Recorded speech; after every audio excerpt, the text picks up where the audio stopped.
بسم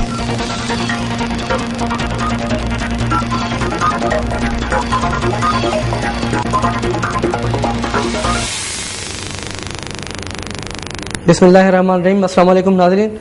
دس today programme میں بھلی کر رہا ہوں تو جو ہوسٹ زہیب کاکا.